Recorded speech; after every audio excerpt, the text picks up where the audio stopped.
Olá, seja muito bem-vindo à nossa terceira aula do treinamento Introdução à Pregação Expositiva. Se você chegou aqui na terceira aula, você já fez a tarefa da aula 2. Então, se você ainda não fez, volta lá, escolha o seu texto, faça a tarefa, depois vem assistir essa aula. Hoje, na aula 3, terceira e última aula da nossa pequena série, nós queremos falar sobre a narrativa bíblica e a pregação cristocêntrica, ok? A narrativa bíblica é algo muito importante para você ter em mente quando for preparar uma mensagem, quando for ouvir uma mensagem.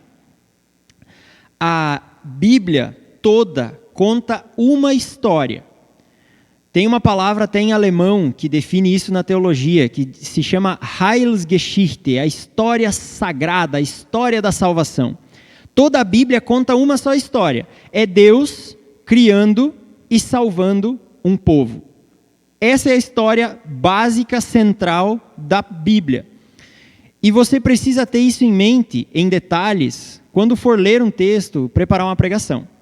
A estrutura dessa história da salvação, dessa narrativa bíblica, ela é definida em 4 pontos, 4 aspectos. Primeiro ponto de todos é a criação. Está lá em Gênesis. Deus criou todo o universo, toda a natureza, o ser humano e tudo o que há. Então a criação de Deus é perfeita, tudo foi criado de forma perfeita, ordenada e para a sua glória. Se você quiser, confira lá, Gênesis 1 e 2, declara isso em palavras belas. Salmo 148 declara isso muito bem também. Todas as coisas foram criadas para refletir o caráter de Deus e para ter um relacionamento próximo com Ele. No entanto, toda a criação sofre com um problema, e esse problema é o pecado. Esse é o segundo ponto da narrativa bíblica. A queda, o pecado. Isso está lá em Gênesis 3. Então mostra que da criação perfeita, a criação perfeita, aliás, caiu em pecado em Adão e Eva, e não foi só Adão e Eva e os seus filhos que foram atingidos por isso, mas toda a raça humana e todo o universo é atingido, ele sofre com as consequências do pecado. O pecado entrou no mundo, então, separando a criação, afastando a criação e o ser humano, claro, da presença gloriosa de Deus, como você pode ver lá em Romanos 3 também, é um texto bem claro sobre isso. O terceiro ponto da narrativa bíblica, então, é a redenção.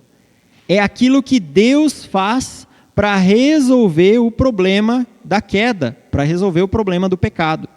Então, a redenção mostra a graça de Deus e Ele salvando tudo e todos através de Jesus Cristo. Aliás, todos os que creem, né? Redenção através da fé.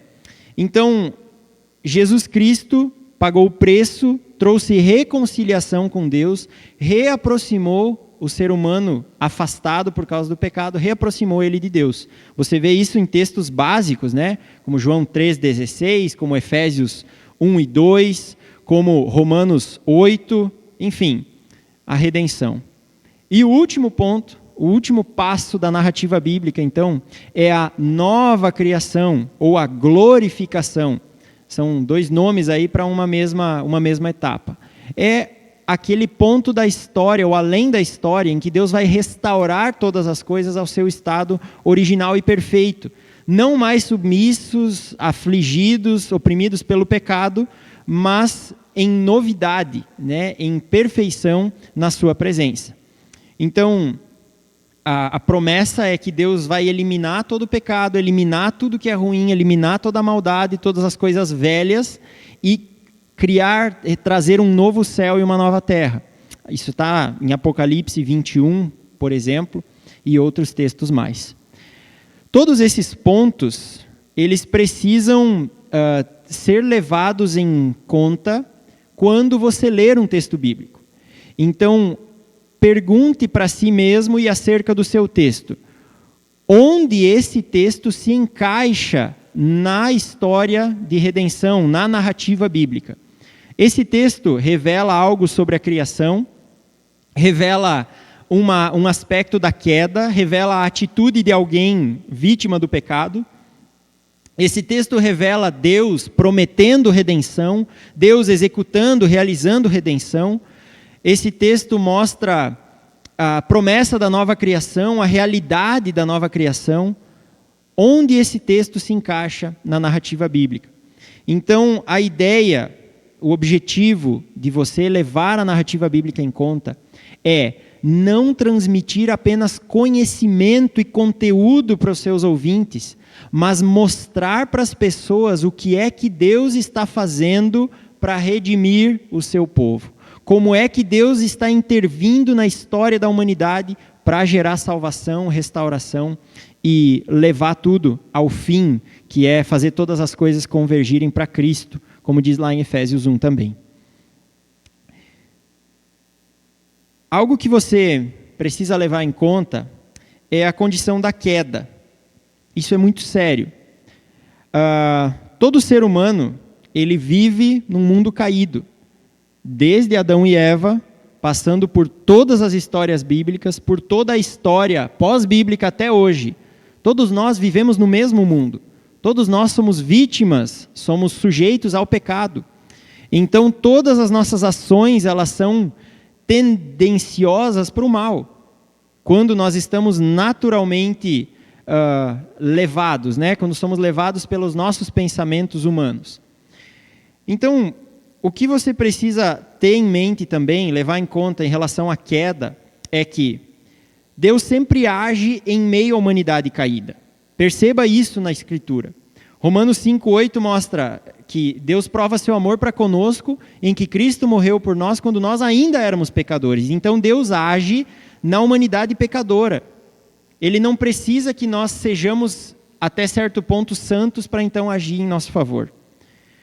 Outro detalhe, Deus sempre provê tudo o que precisamos para a santidade, para uma vida que agrada a Ele. Ele nos dá isso, Ele nos capacita a isso. Então, 2 Pedro diz, o seu divino poder nos deu tudo o que precisamos com respeito à vida e à piedade. E por fim também, por causa da queda, como nós vivemos em pecado, somos pecadores, o ser humano constantemente precisa de restauração, de redenção. Tenha isso em mente. Nós, mesmo cristãos, mesmo gente de igreja há muito tempo, nós precisamos constantemente que a obra de Deus seja aplicada na nossa vida de novo, não para a salvação eterna, mas para a redenção dos nossos atos, para a mudança de pensamento, para a santidade. Então nós constantemente precisamos de transformação. Então, para você colocar isso na sua pregação, algumas sugestões, algumas ideias, olha só. Evite pregações moralistas, daquele tipo que coloca fardos nos ouvintes. Então nós precisamos parar de fazer isso, precisamos fazer aquilo, você deve mudar, você deve buscar, você deve fazer, e termina aí. Isso é uma pregação moralista, as pessoas saem desesperadas ou orgulhosas.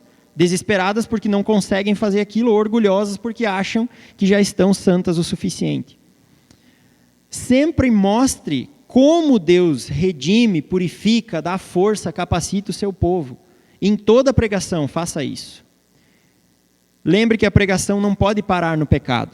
A história da narrativa bíblica não para no pecado, não para na queda, mas tem a redenção e tem a promessa da nova criação. Lembre os seus ouvintes disso. Pregue isso em toda a pregação. Deixa eu dar um exemplo apenas, os demais você pode conferir aí no material. Um exemplo de aplicação prática para você colocar na sua pregação. Baseado em Marcos 10, 17 a 27, aquele texto do jovem rico que vai a Jesus e pergunta: bom mestre, o que eu devo fazer para herdar a vida eterna? E Jesus diz: por que você me chama bom? Só há um que é bom, que é Deus. Vá, venda tudo que tem e dê aos pobres, né? Depois de ter falado algumas outras coisas aí. E aí um erro comum que nós podemos cometer é enfatizar que a gente tem que abrir mão das riquezas para seguir Jesus. E dizer, as riquezas não podem nos dominar, nós temos que abrir mão, temos que doar, temos que ser, né, de coração e mão aberta, e isso é necessário para seguir Jesus e ponto. É uma aplicação válida, com certeza, mas não é a ideia central, a ideia profunda do texto em relação a Cristo. A ideia central ali é a revelação da idolatria do coração. Nós temos ídolos no nosso coração que nos dominam mais do que a Cristo e o amor a Deus. É isso que aquele jovem tinha. O dinheiro, a riqueza, muito provavelmente era um ídolo do coração dele. Então, nós precisamos lembrar que nós precisamos do poder de Deus para derrubar os ídolos do nosso coração, e Deus está disposto a fazer isso. Ele já nos deu todo esse poder em Cristo Jesus, e nós precisamos ter fé nele, depositar nossa esperança nele e pedir: Senhor, mostra os ídolos, derruba os ídolos na minha vida, eu quero abrir mão, e aí sim, abrir mão das riquezas, ou seja lá o que for que seja o nosso ídolo. Você entende a diferença? Em vez de deixar as pessoas irem embora com um grande fardo sobre as costas, nós precisamos mandar elas embora com Cristo, com o Salvador. As pessoas não podem sair de uma pregação sem ouvir, sem entender da cruz de Cristo, que isso foi por elas e é para salvá-las. Para concluir, o verdadeiro pregador não impõe fardos, mas ele mostra que Cristo retira os fardos.